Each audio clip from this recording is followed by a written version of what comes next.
Bank of England officials led by Mark Carney, the Bank of England governor, are attempting to bridge sharp differences among leading G20 countries as they prepare a landmark set of proposals aimed at tackling the problem of too big to fail banks, according to the Financial Times today. Talks under the auspices of the Global Financial Stability Board, FSB, over the summer are approaching a key stage as officials aim to clinch an agreement on bail-ins and the bailing in of creditors, including depositors of banks. Finance officials are hoping to pave the way for proposals to be tabled at the G20 leaders meeting at the Brisbane summit in November. The issue is of major consequence to globally systemic lenders such as Citigroup, Barclays and BNP Paribas, as some will have to issue billions of dollars of fresh bonds earmarked to carry losses. The issue is of major consequence also to depositors who could see their savings confiscated, as happened in Cyprus.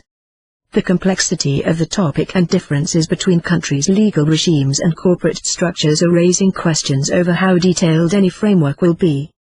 Japan is one of the countries with problems with bail-in plans amid concerns that they are not easily compatible with the structure of its banking system.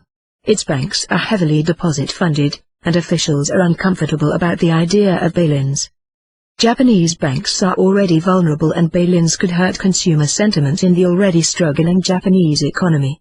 Concerns in Tokyo are said to be sufficiently profound for it to push its case right up to the summit itself. China is also skeptical about the notion of private sector bail-ins given its banks are state-owned. There are some very entrenched positions, one official told the FT. Russia is likely to oppose the coming bail-in regime as well as many other large credit nations. Mr. Carney, who also chairs the FSB, said in March he wanted to break the back of the too big to fail issue this year. He said regulators sought by Brisbane to have cracked two major issues, on the loss-absorbing capacity that big banks have to hold and on contractual provisions in derivatives contracts. Bail-ins are coming to banks in the Western world with consequences for depositors. Must-read guide to and research on deposit confiscation and banks that are vulnerable to deposit confiscation can be read here. Protecting your savings in the coming bail-in era.